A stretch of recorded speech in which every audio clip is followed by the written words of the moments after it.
Okay, so we were just talking about fantasy and how great kids are at fantasy. So if you're finding yourself, I can't imagine this. And so my heart goes out to all of you parents who you're trying to deal with life and then you also have kids at home when you're not expecting to have kids at home. So what can you do both to give yourself a break and to give the kids a break? And really, it's important to give yourself a break. You know, about a million years ago, I used to design and fund programs in the criminal justice system. And my heart has always been with children, but I've always worked with adults. And as I was designing some of my programs focused on adults, people would say, why are you doing that? You should be focusing on the kid, preventing the problem before it happens. And I said, you know, if you've got children who are growing up in a world where they have a parent in jail and, you know, drug abuse and prostitution and theft and all this kind of stuff, they're living in a toxic environment and they're going to grow up that way. If you can help the parent be a better parent, give them some stress relief, solve some of their problems, you're also helping the child. So when we're talking about this, from my perspective, yes, it's for the kids, but it's also really for the parents. So thinking about fantasy, have your kids write a story or dream up a story and make it into either a little booklet, have them make it into a booklet, have them perform it. Now here's the benefit for you.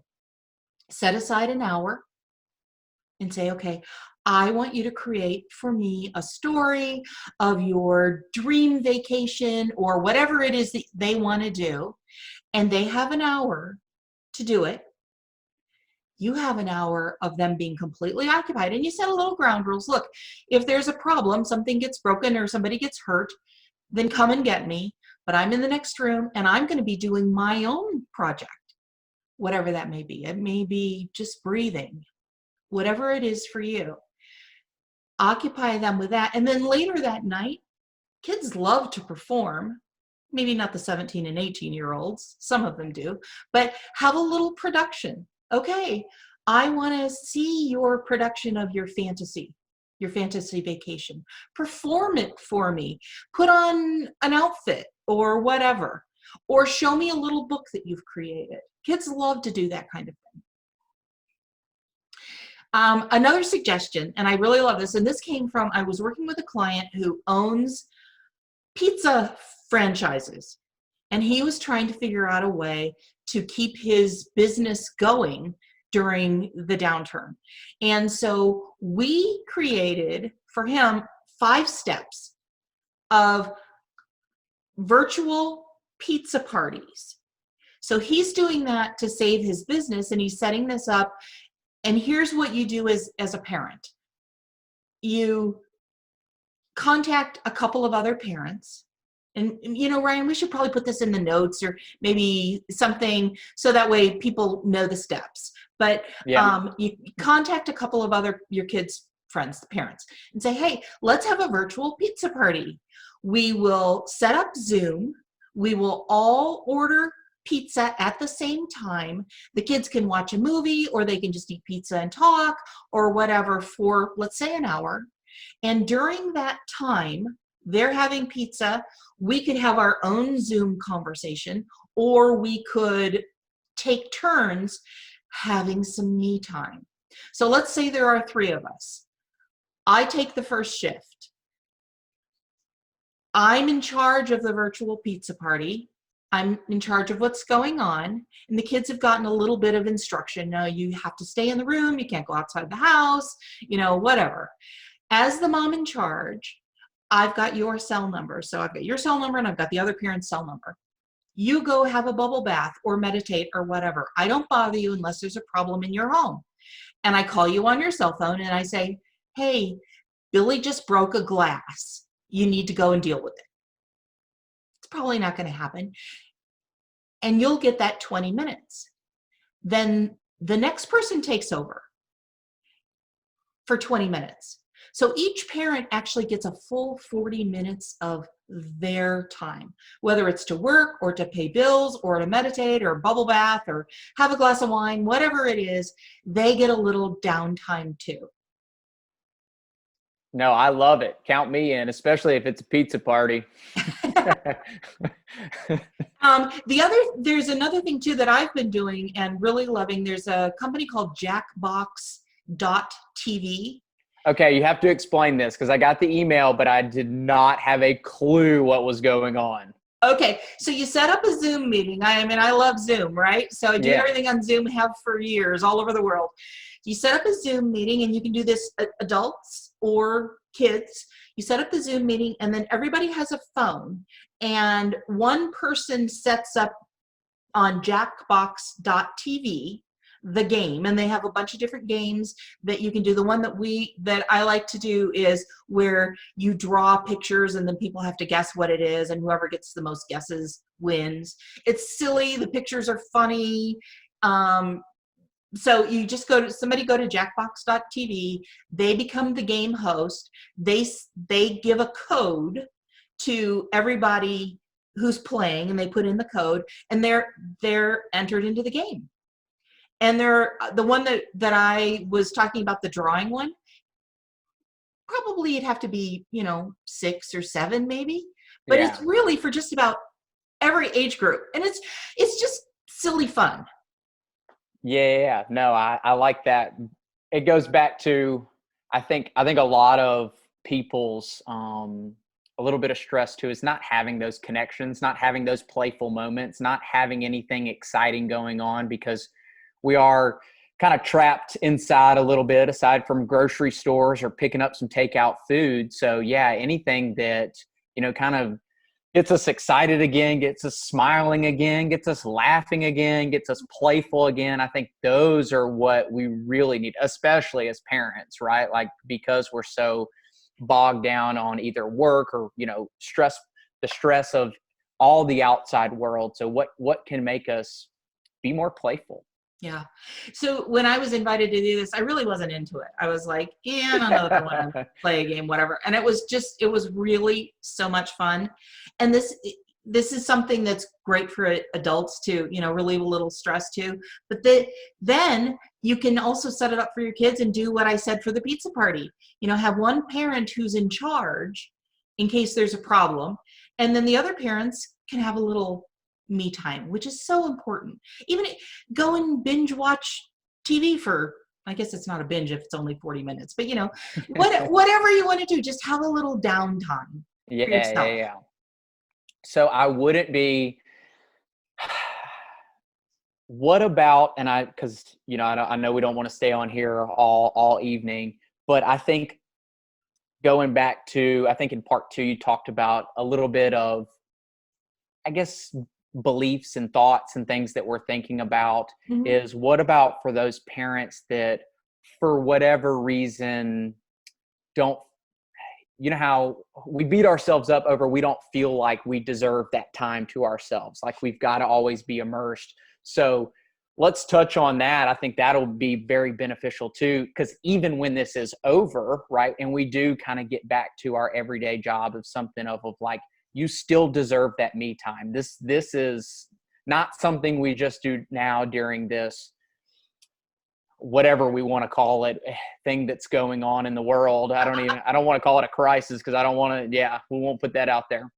But even when it's over, you still deserve the 20 minutes. You still deserve the 40 minutes. Absolutely. Absolutely. So, what's the one question that I always ask, Ryan?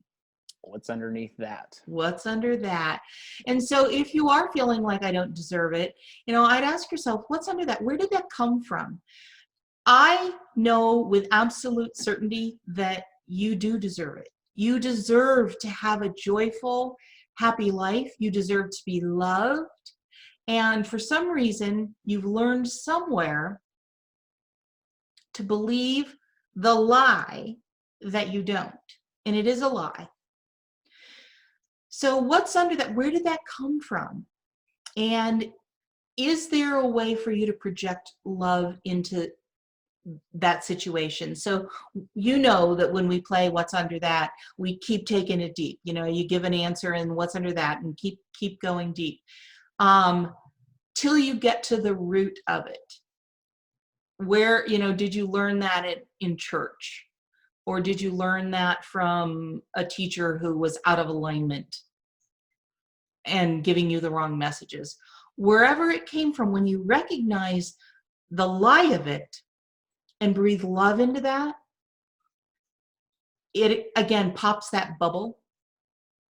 The other thing I love to do is, I have clients doing this all over the world, is loving yourself. Think about someone that you know that you really love. Would you say to that person, you don't deserve a few minutes for yourself? You don't deserve to take care of yourself. You don't deserve to have time for a bubble bath or just to breathe. Would you say that to somebody that you love? That's powerful. And how are you loving yourself by denying it? So here's an exercise that I've been having people do, and that is every day, look in the mirror, like go into your bathroom, look in the mirror, look deeply into your eyes. And this will be uncomfortable in the beginning, but do it. Look deeply into your eyes and say, I love you. I really love you. I really, really deeply love you. I've had people tell me that that is one of the most powerful things they've ever done. They didn't like doing it at first. They, instead of looking in their eyes, they'd kind of, look to the side or whatever. But several people have reported back to me that they feel intense shifts. The other thing is, write it on your mirror, in it with a Sharpie or lipstick or whatever. I write on Quinn's mirror all the time. Like if she's, trying to manifest something that she really wants or whatever, I'll write on her mirror about how she deserves it and how spectacular she is. Write that on your own mirror. I'm spectacular. I love you. Yeah, it's been interesting in being around you, and kind of my own shift of now being able to kind of see it from the other side, because I was like so many other people out there, beating myself up, not feeling deserving, not feeling worthy enough to have whatever I wanted, whether it was time or a different desire in my own life, and kind of seeing it from the other lens of just how so many people beat themselves up with that. And they feel like they have to put everyone else first before they can ever tend to themselves. And the reality of that is you never get to yourself. Yeah. Because you're constantly all over the place serving everybody else, because as you know, in like the business world, there's fires to be put out nonstop all day, every day. And if you're constantly putting out fires, you're not really growing your own business. And the same thing within your personal life. If you're constantly putting out everyone else's fires, that fire is just escalating in your own self until it finally just boils over, until there's so much stress and so much anxiety in your own life. Yeah. And you deserve to have a great life, and you deserve love, your own love, as well as other people's. Yeah, I think that's like the first step for so many people too, is understanding their own love, right? Like you said, is being able to look in the mirror. And, I know you were explaining it to the kids a couple weeks ago, is really feeling that love, not just like, I love myself. All right, let me play this game. It's like taking that minute or two, and how we did at the beginning of, this chit chat was, feeling joyful. How do we, being able to spend that minute or two really feeling that love is so powerful. And I think more important than anything else, because a lot of times we, like you said, we beat ourselves up nonstop. Mm-hmm. Yeah. Hey, Ryan, would you mind if we put a link? I think you've seen it. I've got this 30-day action plan. It's for people in business.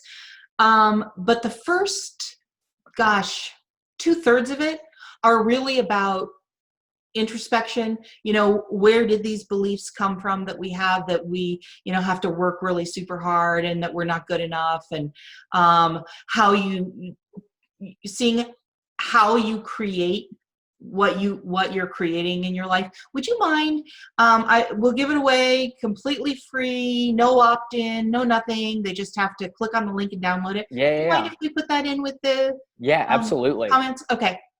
All right, when we wrap up, I'll just go in and maybe have you help me figure out how to add that in. Yeah, no, absolutely.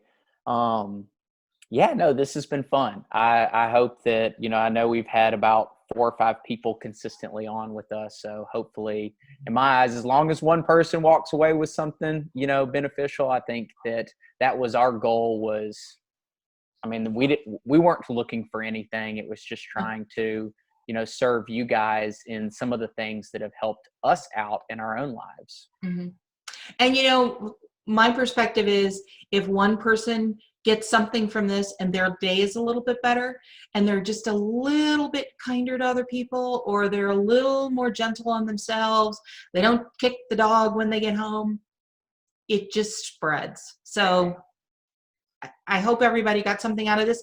If you have questions that you'd like Ryan and I to talk about, I'm up for doing this again. If people are interested, if you have questions or you'd like more, let us know. Yeah, absolutely. And I'll put that in there too, in the comments of, if there was a particular topic that we talked about that people would want to learn more about, and we could do short live videos whenever. All right, awesome. Well, thanks everyone for joining us. Thank you, Ryan. I adore you. Yeah. All right. See you guys. Bye.